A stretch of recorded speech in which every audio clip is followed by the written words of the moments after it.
Bonjour à tous. Aujourd'hui, nous avons l'honneur de vous présenter le témoignage de Claire Voisin. Madame Voisin est une grande mathématicienne française qui a beaucoup travaillé sur la géométrie algébrique dans la lignée d'Alexandre Grothendieck. C'est la première mathématicienne française qui a été élue au Collège de France. Elle a bien voulu nous envoyer son témoignage.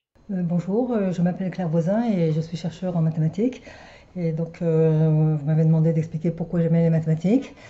J'ai pris la peine de réfléchir à la question et j'ai trouvé, sans me donner trop de mal, pas moins de 7 raisons d'aimer les mathématiques ou la pratique des mathématiques. Et donc, c'est ce que je vais tâcher d'expliquer maintenant.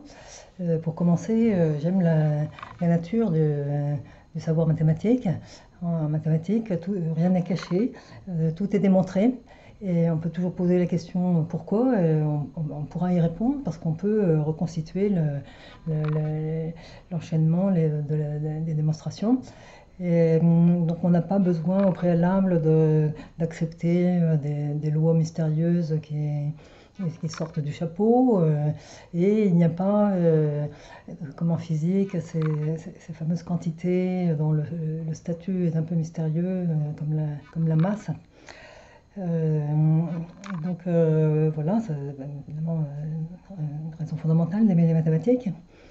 En second, je dirais que, comme chacun sait, une étape fondamentale dans la démarche mathématique, c'est de faire des définitions.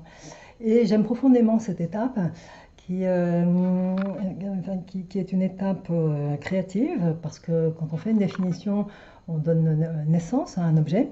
Mais qui est aussi une étape de générosité dans la communication, parce que quand je vous donne une définition, je vous donne par exemple la définition d'un groupe, je vous dis un groupe est un ensemble muni d'une opération qui satisfait un certain nombre de tels et tels axiomes.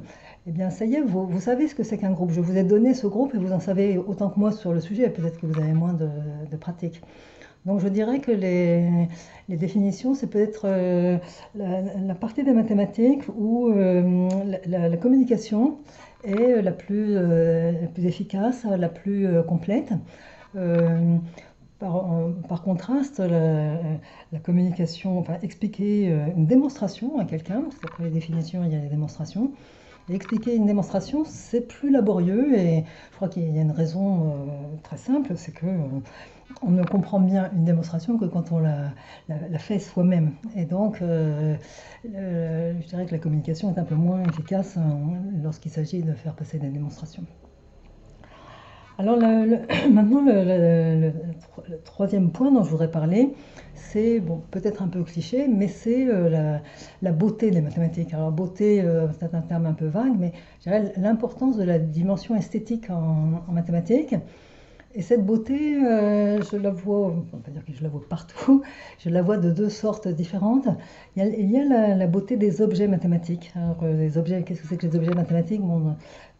Comme je travaille, je suis une mathématicienne professionnelle de ma vie, je suis environnée de ces objets mathématiques. Ce sont des objets, des structures particulières sur lesquelles je travaille.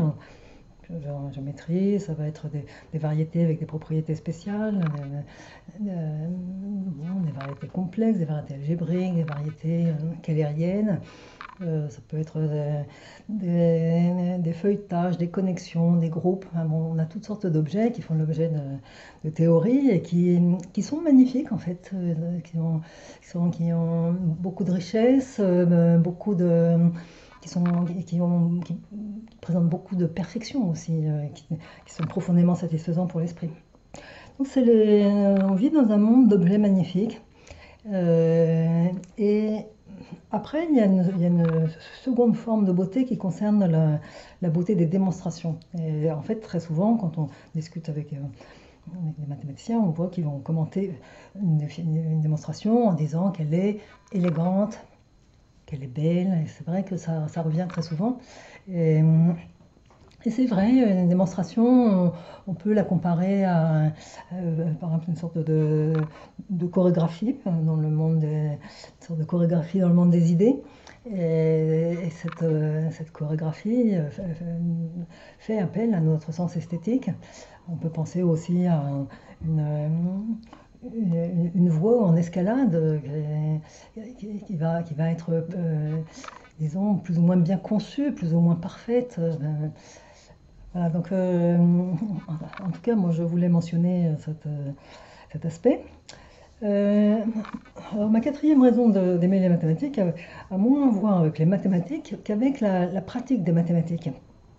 Alors, bon, nous avons plusieurs maîtres mots en mathématiques, dont bien sûr la rigueur.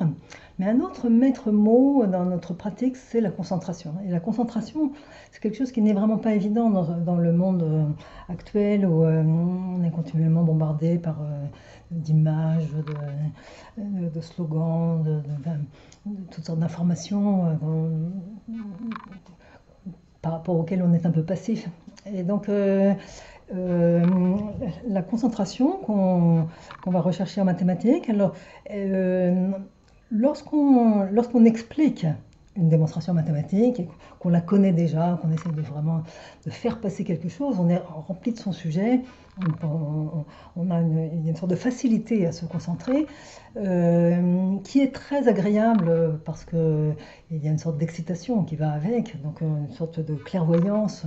Souvent quand on voit quelqu'un qui donne un exposé en mathématiques, c'est formidable de voir l'état de lucidité dans lequel il est et qui correspond à une réalité. Il y a vraiment cette impression que le cerveau fonctionne mieux, plus clairement que lorsqu'on est dans son état normal où il y a toujours une petite dose un peu léthargique.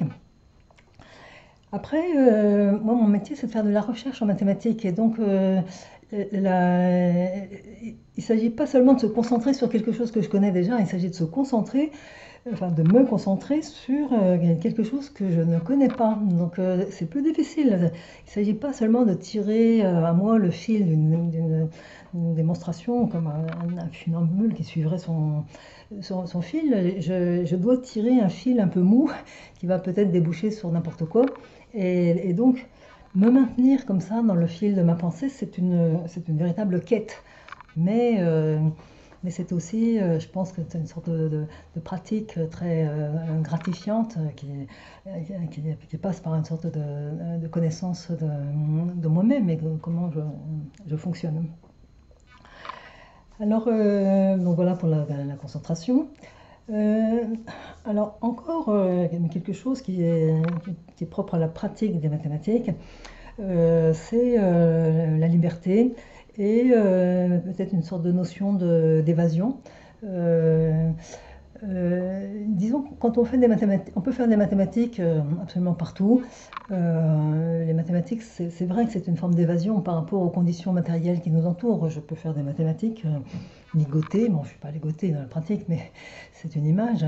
Il y a des exemples dramatiques de gens qui ont fait des mathématiques en prison, dont Jean Leray pendant la Seconde Guerre mondiale, qui a accompli des travaux extrêmement importants. Et on peut faire des mathématiques dans son lit ou en faisant la queue dans un magasin.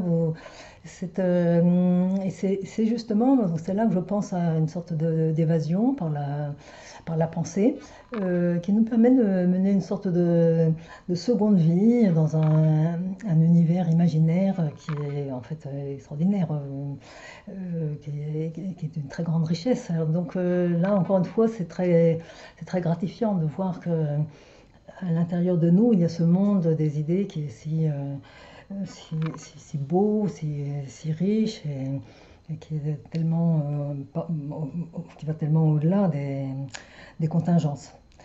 Donc voilà, voilà pour l'évasion. Le sixième point dont je voulais parler, c'est qui est encore une fois lié à la pratique des mathématiques, c'est l'importance de l'inconscient dans notre démarche, dans notre pratique, je dirais plutôt. En fait, ça peut paraître paradoxal parce que là, quand on pense à inconscient, on va se dire que c'est complètement transverse à la rationalité impliquée par les mathématiques. Mais quand je dis inconscient, je ne parle pas de fantasme, je parle nier de choses d'un caractère onirique. Je dis simplement que, en fait, notre cerveau travaille indépendamment de nous. Et il arrive fréquemment que je me réveille en me disant voilà, ce que j'ai écrit hier, il y a un problème, j'ai oublié une hypothèse, ou bien que je sois en train de faire quelque chose d'anodin, comme de préparer un repas, et que tout d'un coup je me dise tiens, si j'attaquais tel problème de telle manière. Et donc en fait, alors ça c'est merveilleux parce que ça veut dire qu'à l'intérieur de nous il y a une sorte de seconde personne, qui est un peu notre personne inconsciente d'une certaine manière, un second cerveau qui continue à mouliner, à travailler, alors que nous, nous sommes dans notre existence. Et donc on ne peut pas s'empêcher d'avoir une curiosité pour cette seconde personne qui travaille un peu à notre insu et qui nous apporte souvent de très belles idées. Donc ça c'est quelque chose, une expérience assez rare à découvrir. Et pour finir, je voudrais parler alors je reviens aux mathématiques elles-mêmes, peut-être à la nature du savoir mathématique. Je voudrais parler des objets mathématiques et le fait que, en fait, ils nous apparaissent, à nous qui sommes des professionnels, plus réels que les objets du monde réel, parce que nous en avons une connaissance extrêmement approfondie, parfaite, on peut dire. Nous pouvons aller jusqu'à leur cœur. Nous avons un sentiment de connivence, de familiarité. Ils sont nos frères, en fait. Et c'est peut-être parce que ce sont au départ des